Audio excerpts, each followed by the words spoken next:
Hello बेटा, कैसे हैं आप सब। उम्मीद है कि आप ठीक होंगे। ओके, हमारा जो आज का टॉपिक है तो वो है थ्योरम 12.4।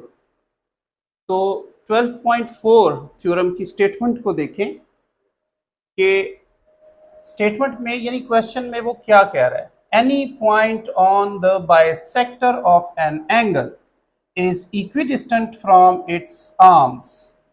यानी यहां पे इस थ्योरम में बात हो रही है एंगल, एक एंगल की, और एंगल को इक्वल पार्ट्स में डिवाइड करने वाले एंगल बाइसेक्टर की। तो यहां पे सबसे पहले तो हम एक एंगल को ड्रा करेंगे। हमने एक रे ली और इसी तरह से हमने एक दूसरी रे ली। अच्छा, इस रे के एंड पॉइंट्स, या आप ये कह दें कि रे तो एक ऐसी लाइन होती है कि जो कि एक्सीड हो रही है, वो कंटिन्यू है। लेकिन यहाँ पे हम, क्योंकि हमने इसको पोस्टुलेशंस बनाना है, तो यहाँ पे हम इसके कुछ एंड पॉइंट्स के नाम रख लेते हैं, ए, ओ एंड बी। तो ए ओ बी कोई एक एंगल है। Any point on the angle bisector, angle तो बना लिया, अब इसका हम बनाएंगे एंगल बाइसेक्टर। तो एक एंगल को टू इक्वल पार्ट्स में डिवाइड करने वाली लाइन को हम एंगल बाइसेक्टर कहते हैं। यानी हमने, ये आपके पास कोई एंगल है, लेट सपोज 60 डिग्री का आपके पास कोई एंगल है, तो आपने इसको क्या करना है, इक्वल टू पार्ट्स में डिवाइड करना है। तो हम इक्वल टू पार्ट्स में डिवाइड करने वाला एक दूसरी रे बना लेते हैं। लेट सपोज इस रे का जो नाम है हम इसको एम कह देते हैं। ओ एम एक एंगल बाइसेक्टर है जो कि ए ओ बी एंगल में ड्रॉ हुआ है। अब इस एंगल बाइसेक्टर पर, इस एंगल बाइसेक्टर पर एक पॉइंट है। लेट सपोज वो पॉइंट आपके पास पी पॉइंट है, ठीक है, वो पॉइंट आपके पास पी पॉइंट है। अब ये जो पॉइंट है, ये इसके आर्म्स, ये आर्म्स है एंगल के, ओ ए एक आर्म है और ओ बी एक आर्म है।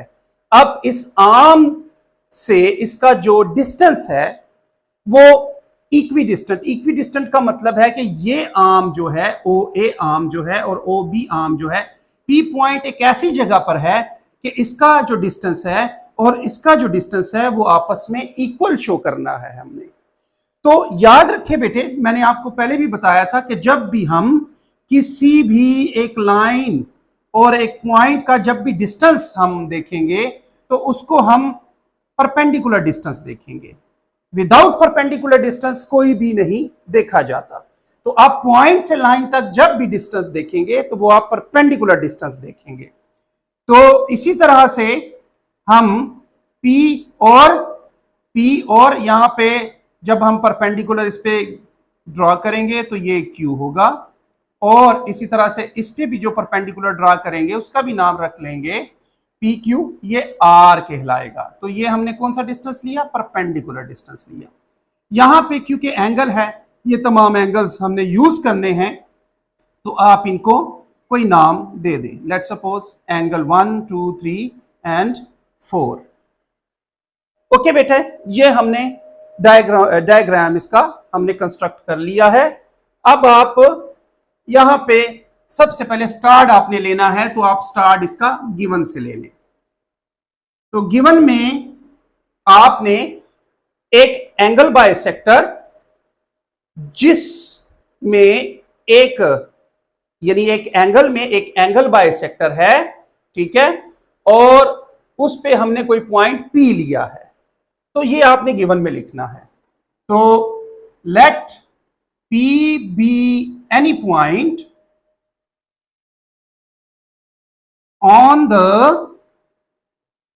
Angle bisector, on the angle bisector OM of angle, angle का नाम भी बता दें उसको कि एंगल आपने लिया है AOB। AOB angle, AOB angle में P हमने एक पॉइंट लिया है जो कि एंगल बाइसेक्टर ओ एम पे हमने लिया है। अब टू प्रूव देखिए इसका कि आपने यहां पे प्रूफ क्या करना है। तो आपने यहां पे बेटे प्रूफ करना है कि भाई ये पॉइंट का जो डिस्टेंस है आर्म से वो इक्वी डिस्टेंट है। तो P lies on angle bisector OM which is equidistant from the arms of angle AOB, जिसको आपने शॉर्टकट अगर आपने लिखना है तो आपने इसको लिख लेना है कि भाई P से Q का डिस्टेंस कांगुरेंट है P से R के डिस्टेंस के।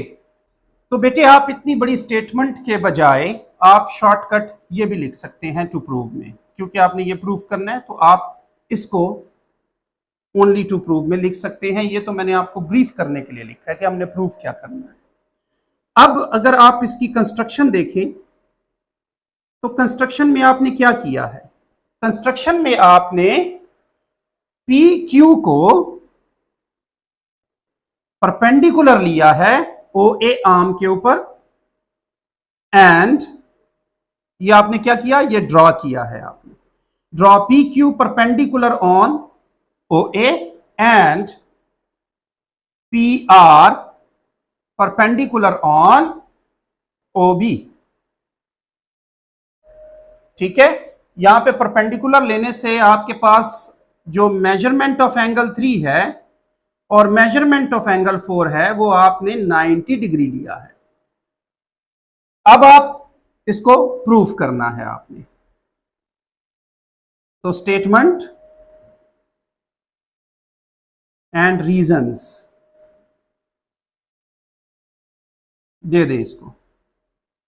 अच्छा बेटा, यहां पे आप देखें तो आपके पास ये जो डायग्राम है ये आप दो ट्रायंगल्स में डिवाइड हो गया, यानी इसके दो ट्रायंगल्स बन गए हैं। तो इस दो ट्रायंगल्स में आपने प्रूफ क्या करना है, आपने इसकी साइड पी क्यू और पी आर को कांगुरेंट शो करना है। तो इस तरह से आप अगर इस ट्रायंगल, ये जो दो ट्रायंगल्स हैं O Q P and O R P, अगर आप इसकी कॉरेस्पॉन्डेंस ले लें और पोस्टुलेट्स की मदद से इसको कांगुरेंट शो कर लें, ये दो ट्रायंगल्स को कांगुरेंट शो कर ले पोस्टुलेट्स की मदद से, चाहे वो SAS हो, चाहे वो SSS हो या ASA, तो तीनों में जो पोस्टुलेशन आपकी बनेगी उसके हिसाब से अगर आप ट्रायंगल्स को कांगुरेंट कर लेंगे तो आपके पास जो कॉरेस्पॉन्डिंग साइड्स हैं, जो आपकी डिमांड है कॉरेस्पॉन्डिंग साइड्स, वो भी कांगुरेंट हो जाएंगे। तो इसको कंटिन्यू करते हैं। ट्रायंगल ओ क्यू पी की कॉरेस्पॉन्डेंस आप कर लेंगे ट्रायंगल ओ आर पी के साथ। तो यहां पे आप देखें, आपने कहा अच्छा क्योंकि ये एंगल बाइसेक्टर, एक छोटा सा क्रॉस लगा लें ताकि साफ पता लगता है भी एंगल बाइसेक्टर लिया गया है क्रॉस की वजह से। यहां पे एंगल 1 को कांगुरेंट कहा गया है एंगल 2 के। भाई क्यों कहा गया है, क्योंकि आपने एंगल बाइसेक्टर लिया है। तो यहां पे आप कह सकते हैं कि O M is angle bisector of angle A O B का एंगल बाइसेक्टर है, या आप इसको गिवन भी कह सकते हैं कि ये गिवन में हमने इसको बताया है, आप जस्ट गिवन लिख दें। इसके बाद आपके पास इन दोनों ट्रायंगल्स में बेटे OP कॉमन साइड है, तो OP is congruent to OP, ये कॉमन साइड है, ये क्या है, कॉमन साइड है। अच्छा, और यहां पे एंगल 3 और 4, angle 3 is congruent to angle 4, ये राइट एंगल्स हैं, ये क्या है, राइट एंगल्स हैं। अब आप पोस्टुलेशंस देखें, दो एंगल और एक साइड है, तो ASA postulates की वजह से आप ये कह सकते हैं कि triangle OQP becomes congruent to triangle ORP। तो ट्रायंगल्स आपके पास यहां पे कॉन्ग्रुएंट हो चुके हैं। अगर ट्रायंगल्स कॉन्ग्रुएंट हैं तो यहां पे मैं कंटिन्यू कर रहा हूं इसको। अगर ट्रायंगल्स कॉन्ग्रुएंट हैं तो इसके कॉरस्पॉन्डिंग साइड्स भी कॉन्ग्रुएंट होंगे। Then PQ becomes congruent to PR। तो यहां पे आप रीजन लिखेंगे, कॉरस्पॉन्डिंग